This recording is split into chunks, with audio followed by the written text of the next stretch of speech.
Hello, hello, everybody. Can you hear me? Power players in the room, can you hear me? Okay, so listen, you guys, you are in Emerge's Power Lounge today. And my name is Stephisha Ycoy-Walton, and I'm a proud Emerge alum and last year's class representative, so I'm super excited about that. I'm also on the Education for Change Public School Board in Oakland, California, and I'm so excited to introduce our next panel because it's all about education. So let's get to it. Our first panelist is a U.S. representative from the state of Vermont. Anybody from the state of Vermont? Okay, I got somebody from the state of Vermont. She's from the state of Vermont and went on to be the first woman president pro tem of the Vermont Senate before running for the U.S. Congress, where she is the first woman and first queer person to represent her state. She is U.S. Representative Becca Balint. Give it up, give it up. Yes, yes, yes. And next, our next panelist is an author, an actor, and an activist, as well as a director.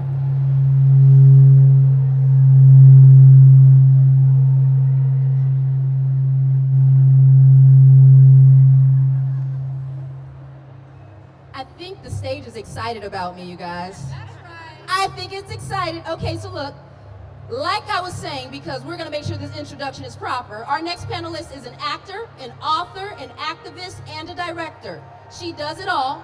You might know her as Tibby from Sisterhood of the Traveling Pants, or as the acclaimed poet who just had work published in the New Yorker, or as the woman who has been dissecting Project 2025, including what it says about education, on the Meteor's social media page. She is Amber Tamblyn.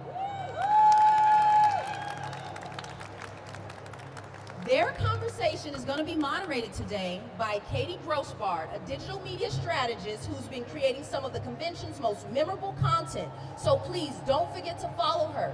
And once again, my name is Stephisha Ycoy-Walton, Emerge Class Representative for 2023. And I'm proud to be here with my wife, Vivica, who is this year's Class Representative for Emerge, California. Thank you very much and enjoy your panel. Thank you. Shout out to Vivica. Thank you both for being here today. So happy to be here. I know it's a busy week and you're wanted in many places, so I'm grateful you're here with us. I want to start with a quote from our future Vice President, Tim Walz, who said, "I coached football for enough years to know that when somebody draws up a playbook, they plan on using it." We're here to talk about the GOP playbook, and I want to know why you think it's so important to continue talking about Project 2025 from here until November. To me, Project 2025, is representative of so much that we have seen over the last almost decade at this point, since Donald Trump has not only been in the mainstream consciousness, but has been running for president, and just sort of the attempt to not even hide anymore their disdain for people of color, queer people, women, just anyone who is not who they are, who is not a part of the Christian nationalist theocracy and the idea behind being that or being nothing. The idea behind destroying families that are not chosen, that are not different from the ones that they have. There's so much of it that is so horrifying when you read it. And we at the Meteor printed out the two books, and I've been going through them with a bunch of different people, looking at all of the information that's in there, going through the chapters one by one, looking at it, and sort of really seeing how well they have laid out this plan to take away your rights. I mean, it is just factually that simple. It's not hyperbole. It's not a hope, as I've described from the Meteor. It's not the whimsical dream journal of your Confederate grandfather. It's none of that. It's facts. It's a plan. They have a plan in place that they want to create this world in which no one here is represented, in which no one here has rights, has autonomy over their body, can marry who they love. So to me, it was really important to sort of talk about those things, but to maybe do them in a more satirical, funny, The Daily Show-esque way. Because I think that some of this information is really heady and hard to absorb, and sometimes we have to laugh at how fucked up this is. And so my part in all of this was finding a way for us to enter into that conversation and look at the actual facts of the plan using humor and using actual facts from the book itself. And if you haven't seen it, you should check out the series. So one of the things that is so revealing is they call Democrats people who are in control of the deep state. They, while pointing fingers at us, they are creating the deep state. A 900-plus page document outlining how they're going to do that, including starting with firing 55,000 public employees who are nonpartisan. So they do it all the time. They tell, right? They reveal their tell with things like Project 2025. And I come to this as a legislator, came up through the Vermont State Senate, now in Congress. I sit on the Judiciary Committee in Congress. But I also come here as a parent of 2 teenagers and as a former teacher. And I can tell you, in talking with my friends who are still teachers, they are terrified because they know they want to create environments in their classrooms, in their libraries that are supportive of all of us. And this is a blueprint for punishing people, for creating supportive environments for all children. And what you said was absolutely true. They want to create a very narrow, extremely narrow definition of who is an American and who is not. And we need to fight back. Yes, let's applaud. I want to actually talk about your experience as a teacher because I think it's important to recognize why bad actors focus on education as one of their key elements of instilling this kind of plan into the general public. Can you talk a little bit more about that and what you see the actual role of educators and how that would affect schools? So I taught middle school, which is a hellscape. I gravitated towards it because when I was in middle school, those were some of the darkest years of my life. That was when I first started figuring out that I was queer and was very much feeling not supported by my community, by my family. It was a different time. And I wanted to create an environment in my classroom that would be supportive of everybody. Now, the job of educators is not just to help teach people about English and math and social studies. It is to help children find their true selves and support them in that. It is to find the light in all of the children that are coming into your classroom, and it is about lifting them up. And that is what they can't stand. They cannot stand that there are thousands and thousands of teachers across this country that are there in service of children and their families. And it scares the hell out of them because it's not about a political movement. It is about helping people reach their full potential. And that potential is full of people who want freedom, who want to live their best lives, and they don't know how to control it. So they're going to try to do it through Project 2025. And Amber, I have loved your series, and I'm curious, if you were to be a teacher of, let's say, 4th graders, how would you explain Project 2025 to the simplest little 4th graders? I would describe, first of all, my mom also was a public school teacher for Give it up, 3 give it up, decades. give it up, so public school teachers! It's very personal to me as well. I think I would describe to them, imagine if someone took your favorite cartoons away, took your favorite outfit, your favorite blanket, took away everything, the parts of the things that you love on a day-to-day basis and told you couldn't have them anymore because they didn't believe in them. How would that make you feel? And this book is sort of like a coloring book for bad people, and they want to color in all these terrible things to take away all of the things that you love and that you should have the rights to have. I don't know, I would do some kind of analogy in that She nailed it. in that matter. But one of the things too that's so scary about the playbook to me is they talk about, especially I think it's in chapter 14, but they talk a lot about penalizing teachers for teaching pornography. I mean, they use the term pornography, and what they're actually talking about is letting kids learn about people like me, queerness, about who they could be, who they are. Instead of letting their children dictate to them who they are trying to control in the opposite way and saying, no, this is who you will be based on religious doctrine, based on based on our beliefs. And so that's terrifying to me, to think that teachers who are just there to open a world to children, whether it's a world of creativity, a world of education, just to have, different points of view, different information to inform who they are and the decisions they want to make about themselves as they grow older. They actually talk about being punitive towards those teachers and that they are teaching pornography. And this comes so much with I think I heard Rebecca Tracer talking about this the other night on the Daily Show, but there's like this obsession with the hatred of women's bodies, the hatred of queerness, the obsession with sexual reproductive organs and all of it. It's such a deep, terrifying obsession, like almost as if they're oppressed in their own way and that they are suppressing some parts of themselves.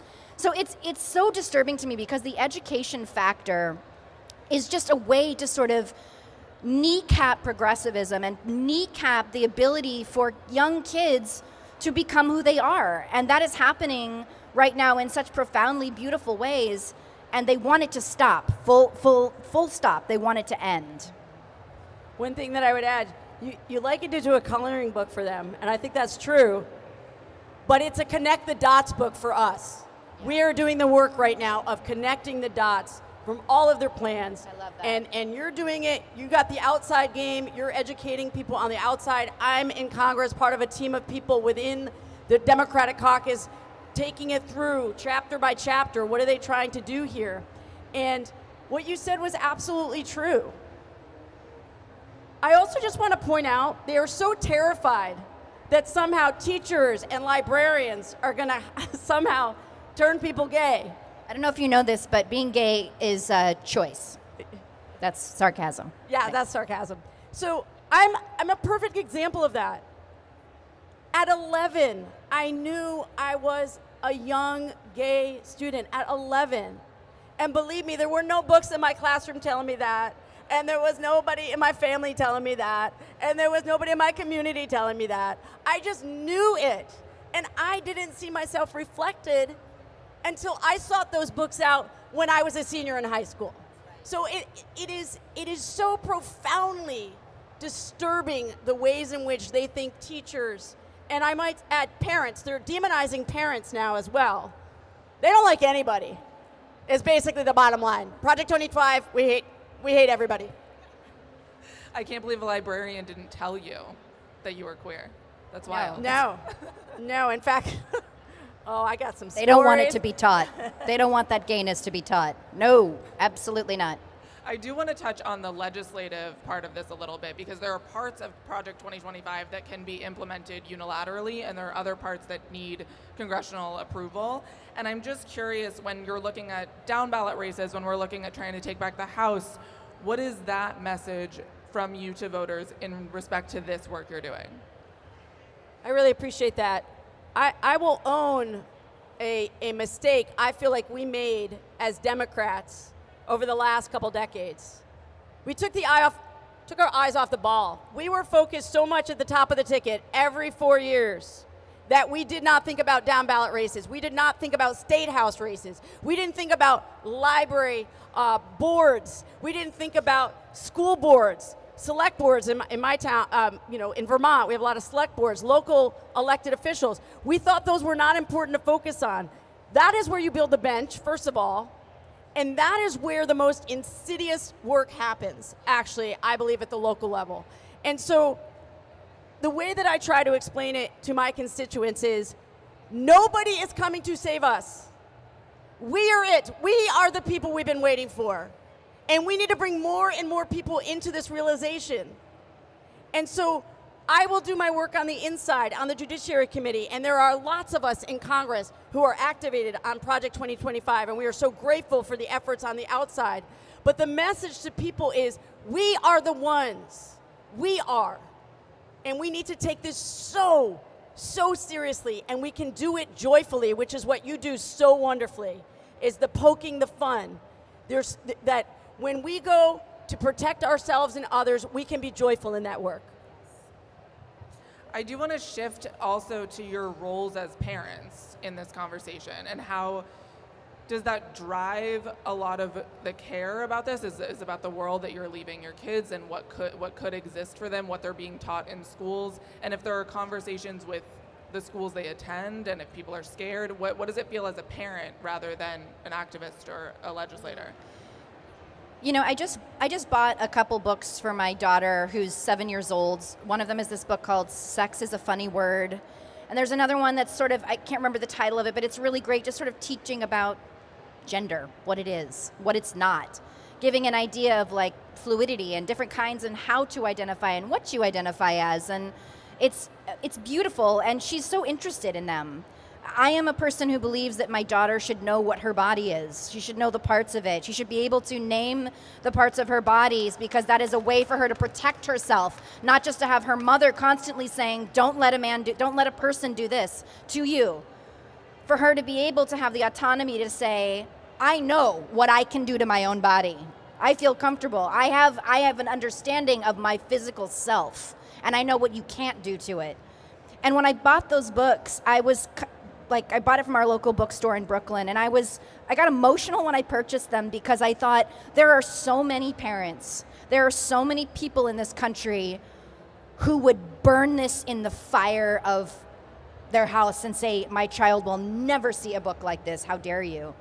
And I think that little by little, you know, my responsibility is to teach her that, and hope that one day, if she chooses to have kids of her own, she'll teach them that, or she'll be able to talk to her friends about it, and that we can get rid of this shame about the physical self, about female sexuality, about calling our genitals by strange names because our parents were too scared or were taught not to do that, and having no sense of what our bodies are or are not, just all of it. So it's a very personal issue to me, and for my daughter to be able to go and be taught things that aren't from me or aren't from those books, but are from teachers, and to have different points of views and perspectives, so she's informed in the world as she grows up, and she can fight from a place of information and not disinformation.